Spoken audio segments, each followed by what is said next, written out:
Good morning all of you.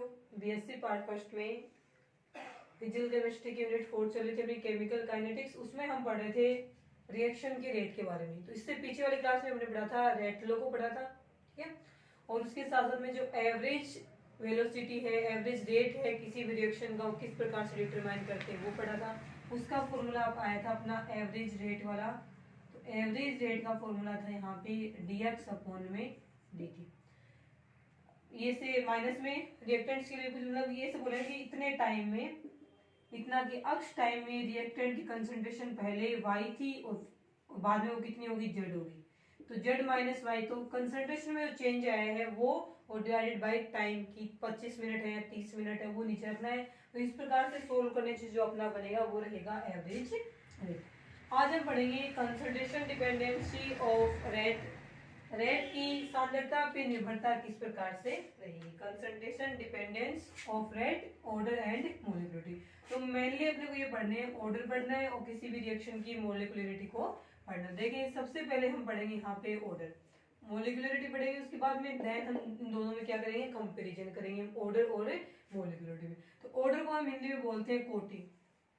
बोलते हैं ना कि इस ये अभिक्रिया प्रथम कोटि की है, शून्य कोटि की है, द्वितीय कोटि की है, तृतीय की है, वो वाले होती है फर्स्ट ऑर्डर, सेकंड, थर्ड, ये ऑर्डर रिएक्शन होती है, ठीक है। तो कोटि क्या होती है, तो इसके लिए बोलते हैं किसी भी केमिकल रिएक्शन में एक्टिवली पार्टिसिपेट करने वाले रिएक्टेंट मॉलिक्यूल को हम क्या करेंगे, ऑर्डर कहते हैं।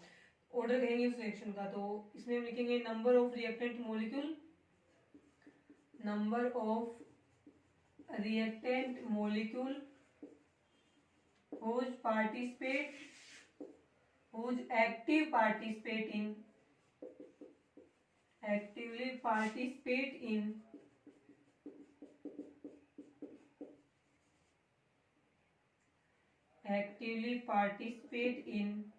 ए केमिकल रिएक्शन, यानी एक रासायनिक अभिक्रिया में या एक केमिकल रिएक्शन में एक्टिवली पार्टिसिपेट करने वाले रिएक्टेंट मॉलिक्यूल्स की संख्या को उस रिएक्शन के ऑर्डर के नाम से जाना जाता है, ठीक है। तो ये होगी इसकी डेफिनेशन की किसी रासायनिक अभिक्रिया में सक्रिय रूप से भाग लेने वाले क्रियाकारक अणुओं की संख्या को हम उस अभिक्रिया की कोटि कहेंगे। अब इसमें हम एग्जांपल पढ़ते हैं। जैसे कि अपने को दे दिया कि एक मानक रिएक्शन है, उसमें ए रिएक्टेंट से क्या बन रहा है, प्रोडक्ट बन रहा है। तो हम क्या लिखेंगे, इस रिएक्शन का रेट लिखेंगे। तो रेट क्या होता है वो पता है अपने को, rate is equal to rate constant. और यहाँ पे जो इस रिएक्शन का रेट, ये जो रिएक्टेंट मॉलिक्यूल है उसकी क्या लिखनी है अपने को, कंसंट्रेशन लिखनी है। तो इस रिएक्शन का रेट इस प्रकार से शो करेंगे, रेट इज इक्वल टू के इस रिएक्शन का हो जाएगा रेट कांस्टेंट, क्योंकि according to law of mass action किसी भी रिएक्शन की रेट उस रिएक्शन के रिएक्टेंट की कंसंट्रेशन की क्या होती है, प्रोपोर्शनल होती है। तो प्रोपोर्शनल वाला साइन हटाने के लिए हम वहां पे के लगाते हैं, कांस्टेंट, और ये इसको यहाँ पे रेट कांस्टेंट के नाम से जाना जाता है। अब देखिए ये कंसंट्रेशन है, ये तो कंसंट्रेशन इस प्रकार से लिखेगी, इसका मतलब इसकी पावर क्या 1 है। तो यहाँ पे जो पावर में लिखी जाएगी ना, रेट के अंदर जो पावर में लिखी जाएगी वही क्या होगी, इस रिएक्शन का ऑर्डर। तो रिएक्शन के ऑर्डर को हम एन से लेते हैं, तो यहाँ पे हम लिखेंगे कि एन इज इक्वल टू 1 है। 1 आने का मतलब है कि ये रिएक्शन है वो फर्स्ट ऑर्डर रिएक्शन के नाम से जानी जाती है। तो ये क्या रहेगी, एक फर्स्ट ऑर्डर रिएक्शन है वो हो जाएगी। इस प्रकार से रिएक्शन लिखी हुई है तो उसको हम ऐसे लिखेंगे, ठीक है। इसका मतलब है कि इस रिएक्शन का रेट केवल इस रिएक्टेंट मॉलिक्यूल ए की फर्स्ट, यहाँ पे फर्स्ट पावर पे डिपेंड करता है, प्रथम घातांक पर ही निर्भर करता है। अब मान लीजिए ये तो हो गई फर्स्ट ऑर्डर रिएक्शन। अब और इसके एग्जांपल्स करते हैं। एग्जांपल्स में इस प्रकार से लिखे हुए मिलेंगे आपको।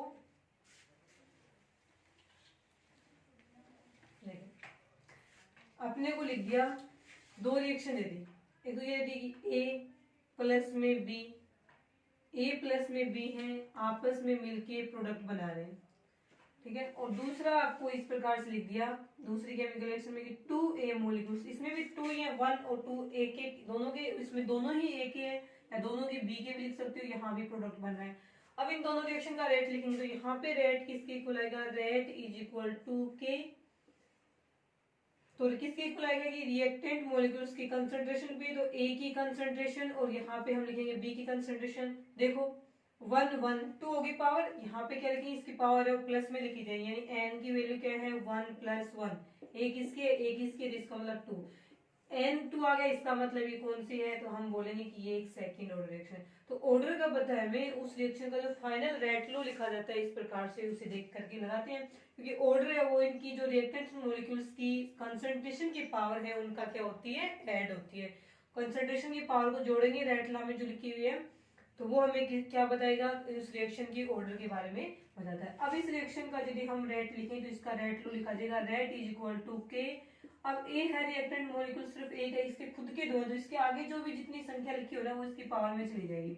अब हम बोलेंगे कि पावर कितनी है, 2 है, तो एन की वैल्यू भी क्या है, 2 है। इसमें भी 2 थी, इसमें दोनों के एक थी, तब ऐड किया तो 2 बनी, इसमें अकेले की क्या है, 2 है, 2 आ गया। इसका मतलब ये क्या है, सेकंड ऑर्डर रिएक्शन।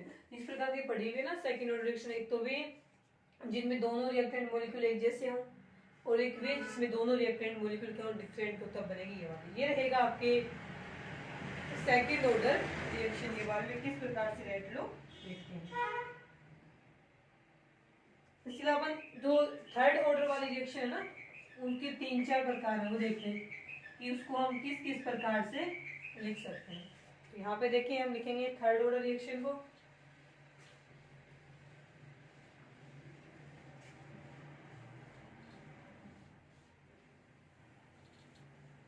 देखो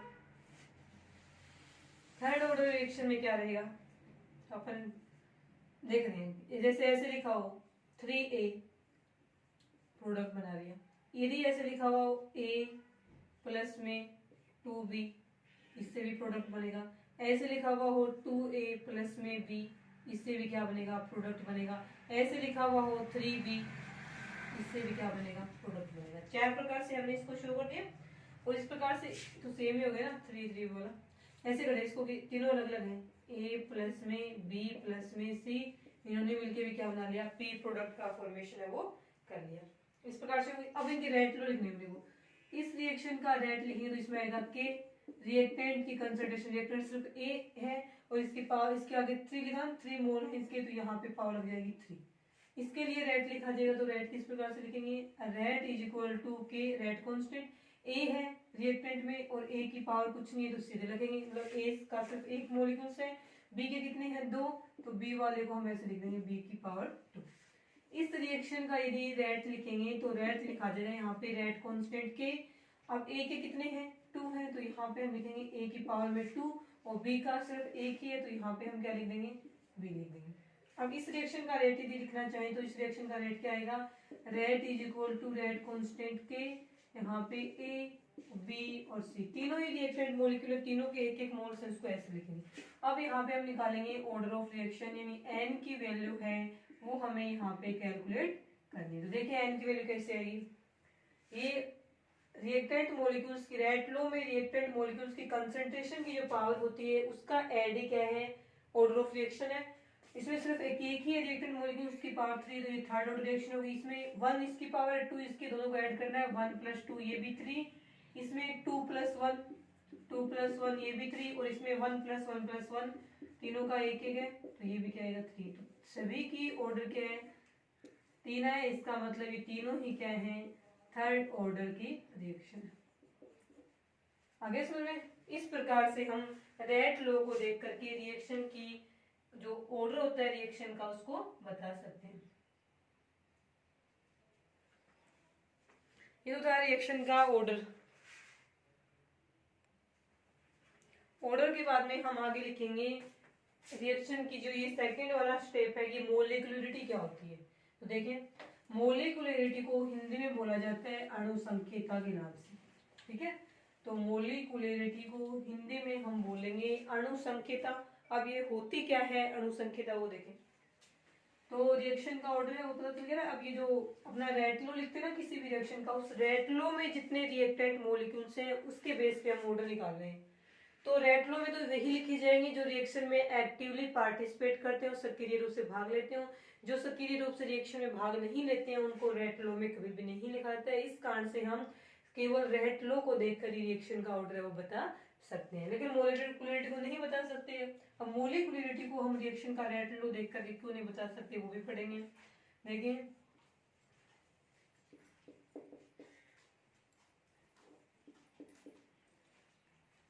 नाम रहेगा इसका हिंदी में अणु संख्या। इसके डेफिनेशन ये भी, उसके डेफिनेशन में यही आएगा कि किसी रिएक्शन में पार्ट लेने वाले, किसी रिएक्शन में जितने भी रिएक्टेंट्स मॉलिक्यूल है उन सभी को यहाँ पे हम क्या बोलेंगे, अणुसंकेता कहलाएगी। लेकिन हमने यहाँ क्या ऐड नहीं किया, सक्रिय रूप से, यानी ये जो अणुसंकेता में जिन जिन रिएक्टेंट्स मॉलिक्यूल को या जितने भी रिएक्टेंट्स मॉलिक्यूल है उन सभी को इसमें मानेंगे, चाहे वो एक्टिवली पार्टिसिपेट करते हों चाहे वो नहीं करते हों, मोलिकुलरिटी में वो काउंट किए जाते हैं। तो इसमें हम लिखेंगे कि किसी केमिकल रिएक्शन में भाग लेने वाले सभी रिएक्टेंट्स मॉलिक्यूल या अणु या परमाणु जो भी हैं, आयन हैं, उन सभी को हम क्या बोलते हैं, उस रिएक्शन की, उस सभी का योग क्या कहलाएगा, उस रिएक्शन की मोलिकुलरिटी या अणुसंकेता के नाम से जाना जाता है। तो डिफरेंस क्या हो गया, किसी रिएक्शन में जितने भी रिएक्टेंट मॉलिक्यूल्स पार्टिसिपेट करते हैं उन सभी को, जो अपन समीकरण में दर्शा देते हैं, लिखते हैं कि समीकरण में इतने रिएक्टेंट्स मॉलिक्यूल्स हैं, उन सभी का ऐड ही उस रिएक्शन की क्या होगी, मोलिकुलरिटी। लेकिन ऑर्डर ये नहीं होगा, ऑर्डर तो उन सभी रिएक्टेंट्स मॉलिक्यूल्स में उन्हीं का आएगा जो कि उस रिएक्शन के अंदर एक्टिवली पार्टिसिपेट करते हैं। ठीक है, तो किसी रिएक्शन में जितने भी रिएक्टेंट मॉलिक्यूल्स हैं उन सभी का टोटल होगा उसकी अणुसंख्यता, और जो एक्टिवली पार्टिसिपेट करते हैं उनमें से वो क्या रहेगा, रिएक्शन का ऑर्डर। तो अणुसंख्यता डेफिनेशन की किसी भी अभिक्रिया की, किसी भी रासायनिक अभिक्रिया के स्टोइकियोमेट्रिक इक्वेशन लिखते हैं, बैलेंस इक्वेशन लिखते हैं, उस बैलेंस इक्वेशन में जितने भी रिएक्टेंट्स मॉलिक्यूल प्रेजेंट हैं उनका टोटल ही उस रिएक्शन की मोलिकुलरिटी या अणुसंख्यता कहलाता है। ठीक है, अब बढ़ते हैं एग्जांपल। एक रिएक्शन देखो, जैसे कि हमने रिएक्शन लिख ली 2N2O5, इससे अपना बन गया 4NO प्लस में O2। ये केमिकल रिएक्शन है। N2O5 नाइट्रोजन पेंटाऑक्साइड का अपघटन करवाया यहाँ पे हमने। इस रिएक्शन का रेट है वो हमें दिया हुआ है कि इस प्रकार से लिखा हुआ है KN2O5। अब आप इस रिएक्शन के लिए आपको बताना है कि इस रिएक्शन का ऑर्डर क्या है और इस रिएक्शन की मोलिकुलरिटी क्या है, ये दोनों आपको बतानी है। रिएक्शन का ऑर्डर क्या है और इस रिएक्शन की मोलिकुलरिटी या अणुसंख्यता क्या है। देखिए, सबसे पहले हम ऑर्डर बताएंगे, तो ऑर्डर तो रेट लो को देख के बताया जाएगा, और रेट लो में क्या लिखा हुआ है, ये लिखा हुआ है रिएक्टेंट मॉलिक्यूल, लेकिन इसकी पावर 1 नहीं, अगर 2 नहीं लिख सकते हम, ये नहीं माने गलत है, आगे से दिया हुआ है तो सही दिया हुआ है। तो इस रेट लो में रिएक्टेंट्स की जो कंसंट्रेशन है वही यहाँ पे ऑर्डर के नाम से जानी जाएगी। पावर 1 है, इसका मतलब रिएक्शन का ऑर्डर क्या है, वह 1 है।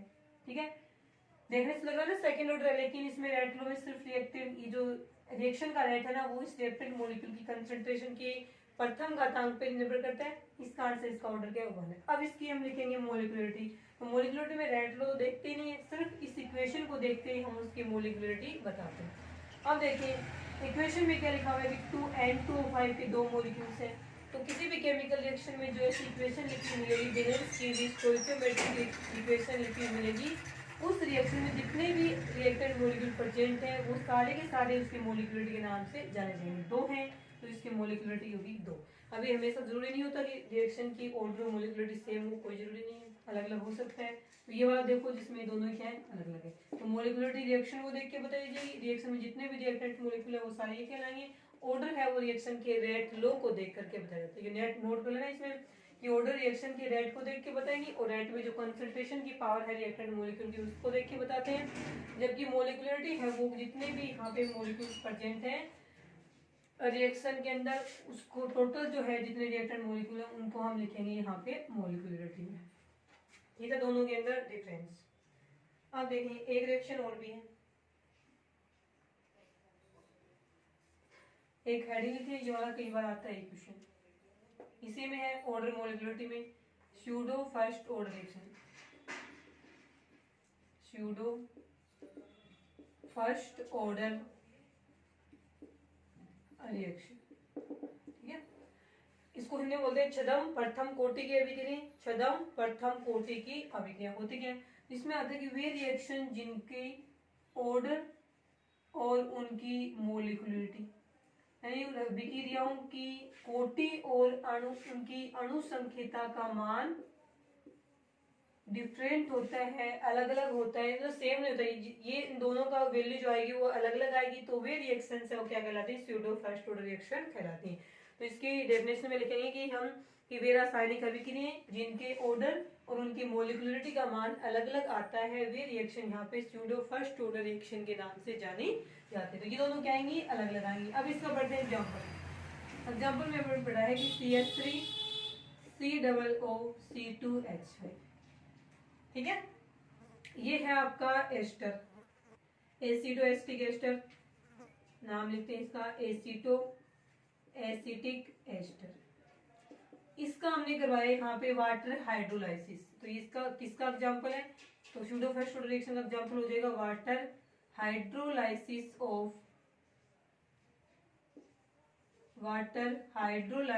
Of ester. एस्टर का वाटर हाइड्रोलाइसिस कराए तो पता है H2O की प्रेजेंस में होगा। तो यहाँ से क्या बनेगा, तो हम लिखेंगे यहाँ से बनता है एक तो एसिटिक एसिड और साथ में बनता है एथेनॉल यानी अल्कोहल। तो ये तो बन गया एसिटिक एसिड और ये क्या बन गया यहाँ पे एथेनॉल। अब इस रिएक्शन का रेट लो है वो इस प्रकार से लिखा हुआ है, रेट इज इक्वल टू के। अब रिएक्टेंट ये भी है, रिएक्टेंट ये भी है, लेकिन इसके रेट लो में सिर्फ ये लिखा हुआ है CH3 COOC2H5 इस प्रकार से। तो अब हम लिखेंगे इसके ऑर्डर और इसकी मोलिकुलरिटी। अब ऑर्डर में देखें, ऑर्डर तो इसका जो रेट लो है उसमें रिएक्टेंट की कंसंट्रेशन की जो पावर है वही ऑर्डर है, इसकी पावर 1 है तो इसका ऑर्डर क्या हो जाएगा 1। और मोलिकुलरिटी लिखेंगे तो इसमें मोलिकुलरिटी क्या आएगी, क्योंकि हम मोलिकुलरिटी रिएक्शन को देख के लिखते हैं न कि रेट लो को। तो रिएक्शन देखेंगे तो कितने, एक तो ये है रिएक्टेंट मोलिकुल, एक ये है, 2 है, तो इसकी मोलिकुलरिटी क्या हो जाएगी 1, ठीक है। और ऐसे जो रिएक्शन है उनका ऑर्डर मोस्टली क्या मिलता है 1 ही मिलेगा, और मोलिकुलरिटी उससे डिफरेंट मिलेगी। अब इसके ऑर्डर में यानी इसके रेट लो में इस वाले रिएक्टेंट मोलिक्यूल क्यों नहीं रखा, तो ये बोला है कि यहाँ पे H2 जो होता है इस रिएक्शन में वो एक्सेस में होता है, बहुत अधिक मात्रा में होता है। तो इस H2 मॉलिक्यूल्स की कंसंट्रेशन को यदि हम डिक्रीज करें या इंक्रीज करते हैं तो इस रिएक्शन की रेट पे कोई इफेक्ट नहीं पड़ता है। और रेट लो में सिर्फ हम वही लिखे जाते हैं जिनसे उन्हीं रिएक्टेंट की कंसंट्रेशन रेट लो में लिखी जाती है जिनकी कंसंट्रेशन चेंज करने से, कम करने से या ज्यादा करने से रिएक्शन के रेट पे कोई इफेक्ट पड़ता हो, तो उन्हीं को हम रेट लो में लिखेंगे, क्योंकि उन्हीं के कंसंट्रेशन पे रेट क्या करिए डिपेंड कर रही है, तो वही लिखेंगे। और वे रिएक्टेंट्स मॉलिक्यूल जिनकी कंसंट्रेशन इंक्रीज करें या डिक्रीज करने आई मीन चेंज करने पे रिएक्शन की रेट पे कोई फर्क नहीं पड़ रहा हो, इसका मतलब रिएक्शन का रेट उस रिएक्शन की कंसंट्रेशन में डिपेंड नहीं कर रहा है, इस कारण से उसे रिएक्शन की रेट लो में नहीं लिखा जाता है। नहीं लिखा जाता तो उसको ऑर्डर में भी कंसिडर नहीं करेंगे, इस कारण से रिएक्शन का ऑर्डर हो जाएगा 1 और मोलिकुलरिटी क्या आएगी 2। ये हो गया example pseudo first order reaction. इसके अलावा और भी जाएंगे शर्करा का जल, अपने जितने भी वाटर हाइड्रोलाइसिस है ना सारे इसी में आएगी, क्योंकि वाटर वहाँ पे एक्सेस में होता है, अधिक मात्रा में होता है, तो उसकी कंसंट्रेशन चेंज करने से रेट पे कोई इफेक्ट नहीं पड़ता है। इस कारण से भी सारे रिएक्शन का ऑर्डर फर्स्ट रहेगा, मोलिकुलरिटी 2 होगी, इस कारण से इन्हें स्यूडो फर्स्ट ऑर्डर रिएक्शन है वो कहते हैं, ठीक है। ये था आपका स्यूडो फर्स्ट ऑर्डर रिएक्शन। उसके बाद हम पढ़ेंगे रिएक्शन की जो 2 स्टेप थे, ऑर्डर मोलिकुलरिटी में डिफरेंस लिखना आता है कई बार, ठीक है, क्वेश्चन में ये पढ़ेंगे। देखें difference in between molecularity and order.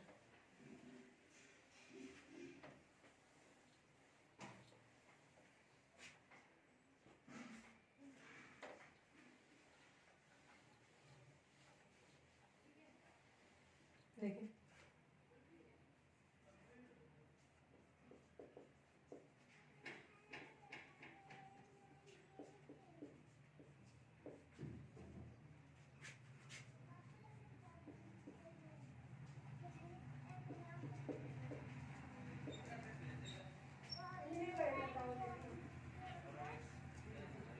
Difference in between molecularity and order. देखिए मोलिकुलरिटी और ऑर्डर में क्या डिफरेंस रहेगा, तो इस साइड में हम लिख लेते हैं मोलिकुलरिटी, ठीक है। मोलिकुलरिटी के बाद में इस साइड में क्या आ जाएगा ऑर्डर आ जाएगा। इन दोनों को ऐसे अलग अलग करें मोलिकुलरिटी और ऑर्डर को, तो देखें 4 डिफरेंस लिखेंगे हम इसमें। मोलिकुलरिटी में आएगा किसी भी रिएक्शन में पार्ट लेने वाले टोटल रिएक्टेंट्स मॉलिक्यूल की संख्या को मोलिकुलरिटी बोलते हैं उस रिएक्शन की। तो यहाँ पे हम लिखेंगे total reactant molecules, total reactants molecule which present in stoichiometric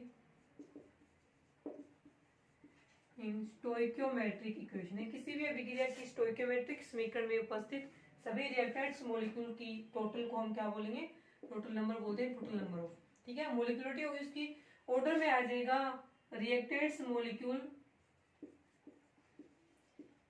या फिर ऐसे लिख देंगे हम total number of reactant molecules whose participate इन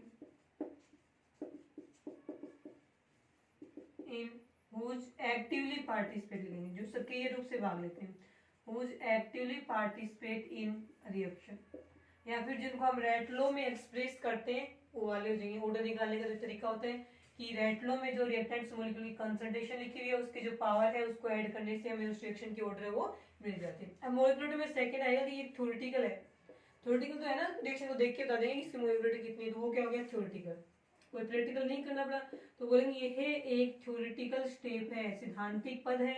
इसके लिए हमें प्रैक्टिकल करना पड़ेगा क्योंकि रेट लॉ लिखने के लिए प्रैक्टिकल करना पड़ता है, हमें रिएक्टेंट कंसंट्रेशन को चेंज करते हैं, एक बार इंक्रीज करते हैं, डिक्रीज करते हैं, देखते हैं कि कौन से रिएक्टेंट की कंसंट्रेशन पे रेट डिपेंड करता है, फिर उसी को लिखते हैं रेट लॉ में।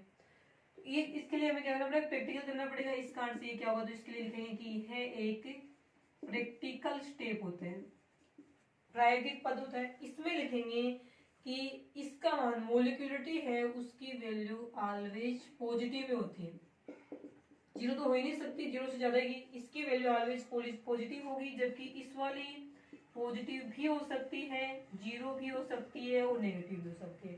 इस रिएक्शन का ऑर्डर पॉजिटिव में भी हो सकता है, जीरो में भी हो सकता है और नेगेटिव में भी हो सकता है।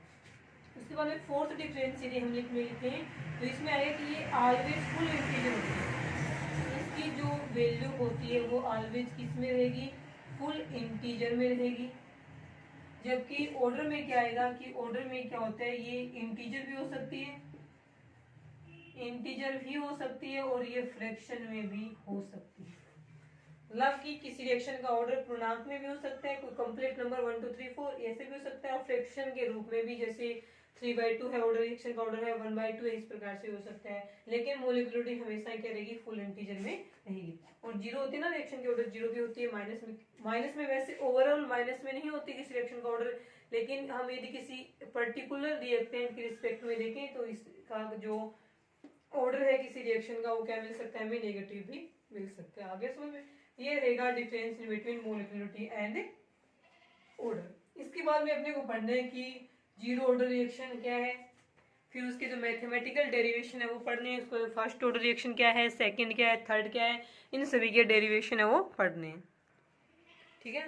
तो ये जो अपनी जो है ना सेकंड मैथमेटिकल डेरिवेशन है कि जीरो ऑर्डर, प्रथम, सेकंड, थर्ड, इन सभी ऑर्डर रिएक्शन को पढ़ेंगे, क्या होती है, इनके एग्जांपल पढ़ेंगे और इनकी डिफरेंशिएट और इंटीग्रेटेड इक्वेशन होती है, इसके अलावा इनकी हाफ लाइफ होती है, फिर इनके न्यूमेरिकल्स होते हैं, ये सब हम करेंगे कल की क्लास में। आज के लिए इतना। इस वाले से क्वेश्चन आता है तो डिफरेंस आएगा या अलग अलग से पूछेंगे या सूडो ऑर्डर रिएक्शन आता है, इन तीनों में से एक क्वेश्चन आता है, ठीक है।